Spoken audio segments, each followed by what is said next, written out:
I see a white wolf striving forward towards a solitary tower.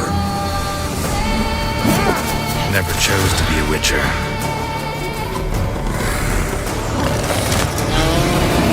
Fate chose for me.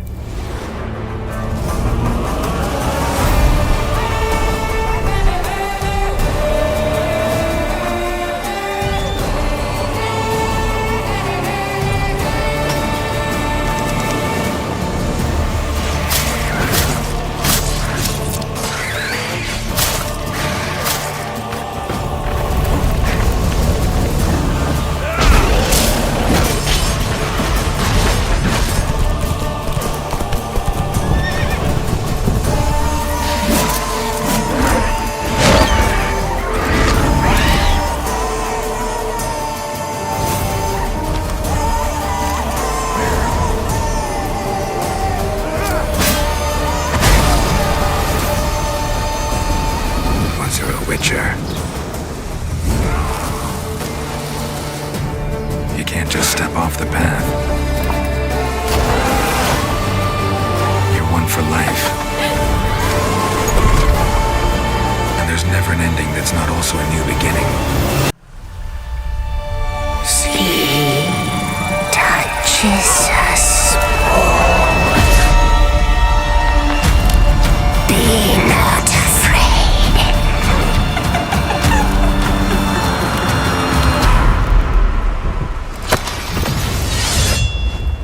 Didn't say I was afraid. Come, sword being of beasts. Delve into darkness and see the truth of Letten's beauty. Garden demands blood, so we'll give it blood. Beginning of Letten, well, end of Letten, but the day He's after. at the house feeding his hangover. Got an As you can invite, see, the too, party I was think. wild. Is Geralt It even had an hangover? effect on Geralt. Can he get hangover? Woman. I mean, No, he can not get really. tired. He can be tired, Yeah. but in Strangest classic dreams form, go. you lose a friend on a big night What out. was that about? That's exactly It's the usually deal. everyone else who gets a hangover. But yeah, we just talked about how important Letten is, but can we actually go back to like the very basics? So when and where the story takes place? Without like big spoilers. Without big spoilers. Let's start with where. So, I can talk about the where, exactly. okay. Let's go. So it's the whole thing plays out in Letten, which is the birthplace of Dandelion. It's in the north, somewhere halfway between Covid and Cadeven, for all you map nerds out there. If you go to the Gulf of Praxida and take the Buina River to the east and take a right on the Nimnar River, on the other southern shore of the Nimnar, you will find this lovely place that you get to Thinking have a sounds beautiful kinda glimpse familiar. about. But it's in the north Maybe. if you want the short, the LDR version. So I guess we can now go to when. So, the events of third expansion unravel after Geralt hoped to retire at Corvo Bianco, but then yet another adventure unveils. So this is what I would share for now. And then, of course, he has a good reason why to be back on the path. The basic story, the basic outline has some really, really great vision elements that we want to cater to, but also enable the player side of exploration, not just the story side of exploration. So we are an open world RPG, and we are going to stay true to that in Songs of the Past as well. And we want to make sure that you are enabled to explore, but guided gently towards elements of the story so you can still experience it as we sort of intend, but in your own pace, if you understand what I'm saying. So it's directed, but gently, and lets you engage in open world activities while you're already invested in a greater storyline unfolding. So it's still up to you, but nicely framed. And this, I think, was one of the biggest challenges still, which was the biggest challenge in the original game as well. And I guess on that, Peter, what, as players are sort of taking in the world and the architecture and all the work that the team has done, what's something that you really hope that they'll get to see and immerse themselves in, and maybe like the finer details?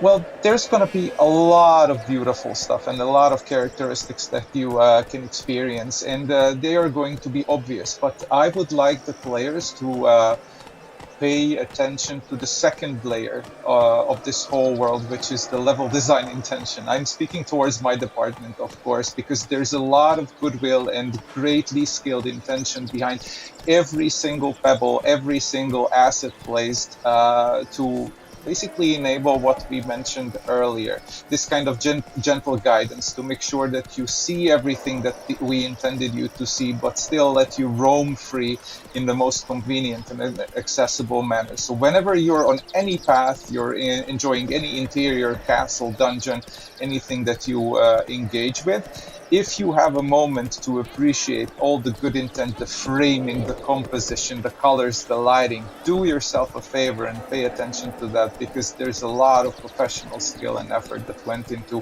every square centimeter of this new world.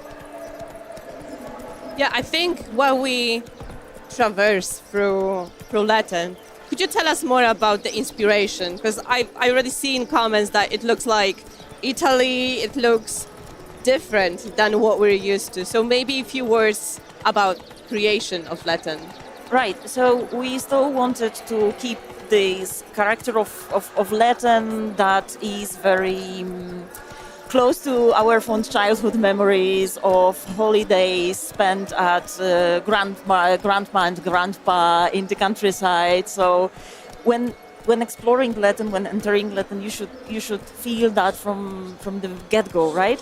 This is a very calm land, an idyllic land, a rich one, but also mornings are fresh, right? You can see the crisp light traveling on all the vegetation and like shining on you through the leaves, and you can actually feel it that it's peaceful, it's there. So it's familiar for the Polish countryside, I would say, but also, as we can see right now, we also took some inspirations from British Isles when it comes to architecture, and it has a further connection to the lore, to the story of this place, because Dandelion, whose family is the owner of the land, they are counts, right? Mm. So as we were looking for something connected with the title of the count itself, we were looking, yes. And it has many rooms and corridors, so there is a lot of explore and many secrets.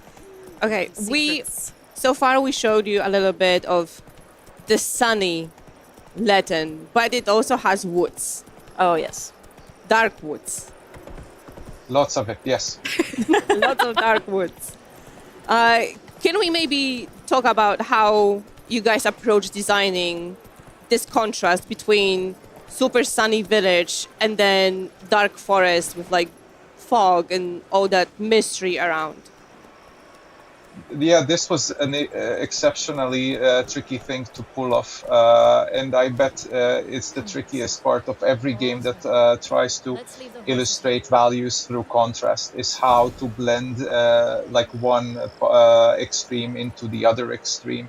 But with clever framing, composition, and distancing and density and encounters and community design and every single component, it's manageable. But you have to be mindful, of course, how you conduct the journey there, how you can end up from one place to another like accidentally, and make sure that the things do not happen like that unless you intend them to happen like that. So it is kind of tricky, but it requires a lot of testing and a lot of iteration, of course, and subtle play with colors and, of course, expectations, how you set up a certain mood with shapes that bleed out into the surrounding environment a little bit sooner, just to like set the mind in that kind of mood earlier with the smooth transition. So everything happens in good rhythm and pacing. Yeah, beautiful. As a side note, the framing of the moon, the whole way coming in, I was like, oh, wow, look at that moon. Can you tell us a little bit about Leela? What's she like? Yeah. She's Dandelion's cousin. She's intelligent, adventurous, a little bit rebellious, as you can see. She doesn't really, mind if Grandma says no. But she loves her cousins. She adores Dandelion, and yeah, as I said, she has this rebellious streak in her. She came to Letten after her parents died. She is Dandelion's cousin on his father's side. Like one of her parents was the sibling of Dandelion's father, and she grew up in Letten since she was a child. So she pretty. So was it difficult to kind of find the style that they have and these beautiful patterns that are sort of so intricately stitched into the clothing? Well, Len will probably say more about this in a second, but it's not only about the outfits. It's also about the architecture, about the foliage that you see in Letten. We were trying to create a land that is very consistent in how it looks and how it feels, but also a very distinctive part of the world, that you can feel that this is a very distinctive part of the world. And things that you see on their clothing are, when you play the game, you will see that those are deeply connected to their traditions and to their folklore in this particular area. But yeah, I won't take more of your time. Len, you have more to say about the patterns and all the hard work that went into designing this clothes. Say it runs both ways. Yeah, so basically with regards to patterns and how we generally like approach like embroideries or even decorative things that you find in furniture and just like the whole world creation. If you look back to several different cultures, they usually reference stuff that they see, whether it's in nature, whether it's in their trade, and reflect it into their art. So when it comes to Letten, they are pretty much famous for hops, for braggot, for horses. And all of these are pretty much brought back into the artistry that you will find in, pretty much furniture, clothes, and it keeps the world consistent this way. Yeah, even if you notice, like her chair, there are hops cones behind her, Wow. So many details. Yeah. So many cool details. How did you actually ensure that the characters and the whole world feels really authentic to the entire Witcher universe? Because we had Velen before, we had Toussaint, and now we're in Letten, right? Completely different, new world to everyone. So how are you guys making sure it all feels connected and right? Well, it's obviously hard. Like it's obviously the effect of hard work of many people in many departments collaborating together to make this a reality. But at the very beginning, you always start with a question: what this area is, how they live, what they breed, what they grow, where they get their money from, where they get the food from, how many people there are also, right? So we were approaching it from all of those different sides. Like Len said that the embroidery is taken strictly from the fact from the things that they do in the valley.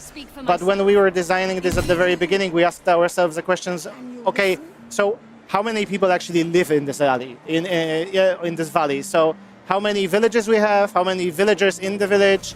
How big is the brewery? How many horses do they breed? Like how many sheep you need to breed to keep everybody fed and still have sheep to sell?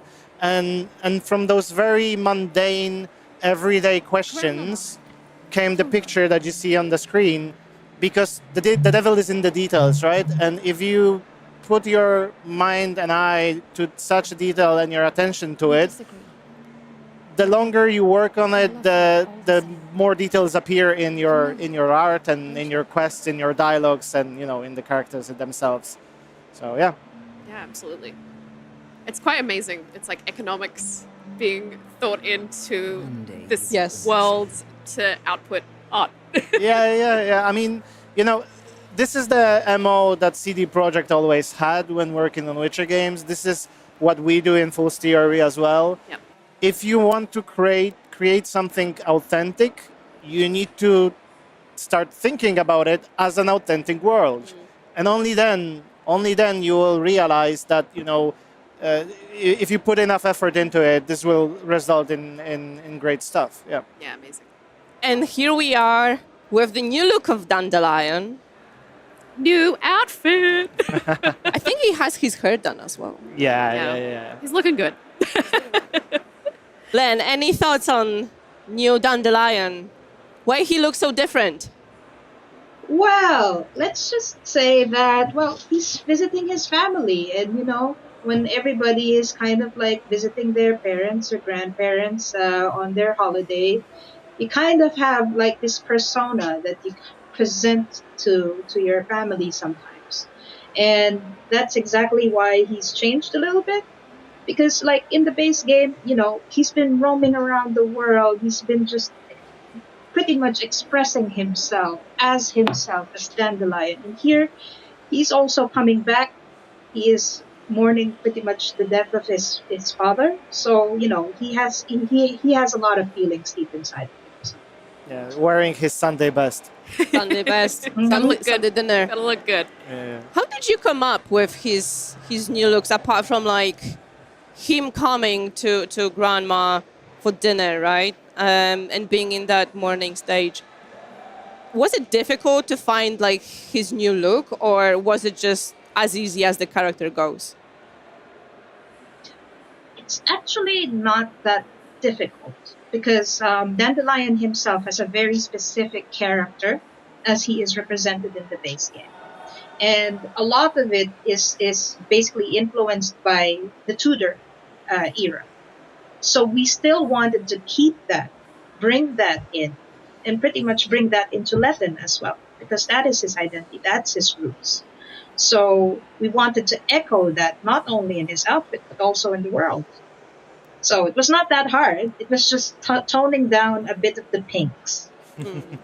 Makes sense. And I guess, given we are visiting Dandelion's family and seeing Letten, we run into some of his family along the way, of course. And we, in our last stream, very briefly got to see a glimpse of one of them, who was Lila. Can you tell us a little bit about Lila? What's she like? Yeah. She's Dandelion's cousin. She's intelligent, adventurous, a little bit rebellious, as you can see. She doesn't really, mind if grandma says no. But she loves her cousins. She adores Dandelion, and yeah, as I said, she has this rebellious streak in her. She came to Letten after her parents died. She is Dandelion's cousin on his father's side. Like one of her parents was the sibling of Dandelion's father, and she grew up in Letten since she was a child. So she pretty much feels at home. Yeah. And what about Grandma? Well, Grandma takes nothing from nobody. Basically, she doesn't care for any nonsense. She's very strict, but she also deeply loves her grandchildren. She's the matron of the family, and she wants the best for them. But at the same time, running an estate as big as Lettenhof requires a certain mindset, so to say. Is she ruling like with strong fist? Well, I wouldn't say that much, but she is demanding. Okay. She just knows that this is a hard world. Like, even though Letten is a very land of plenty, I mean, it's a land of plenty, right? And they have it good there. She understands what happens behind those mountains and in the world out there. And she's seen her fair share of that in her lifetime because, yeah. I can see the comment, better romancing grandma. A lot of people actually mention that. Like, well, she is age appropriate to Geralt, so.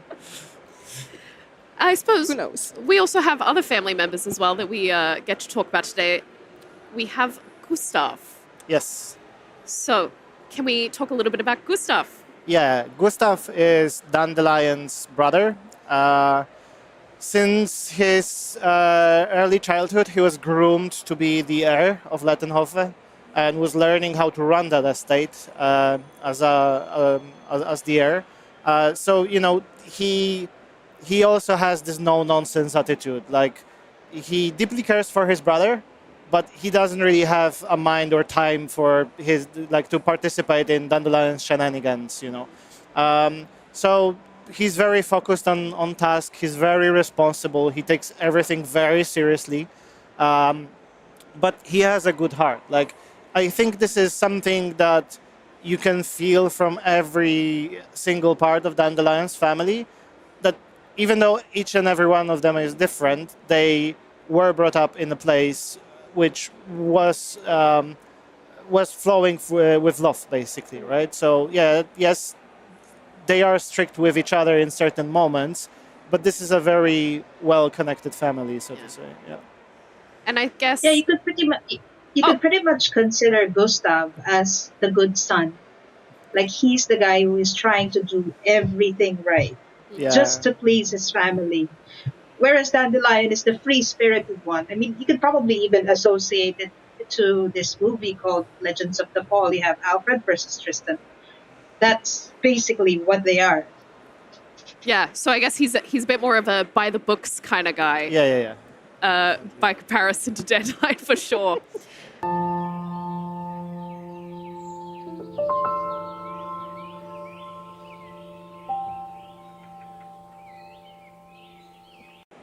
We have some returning ones as well, though, that we want to dive into to start with.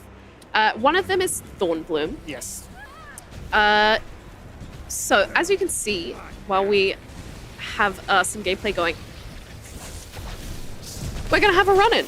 Well, this is not actually... I mean, this is obviously a variation of an Archispore, right? But as you can see during his attacks, this is not your regular Archispore. Bit different. Yeah, this is something that has been born in the Garden of Thorns, so, it has to be special. And as you can see, there are like new attack patterns, new VFXs. This is, by the way, you can already see the remaster improvements in VFXs, which are mind-blowing in my opinion. And yeah, so we have this one, but we have there are some old monsters as well there. That would be really, really nice. Yeah, here we go.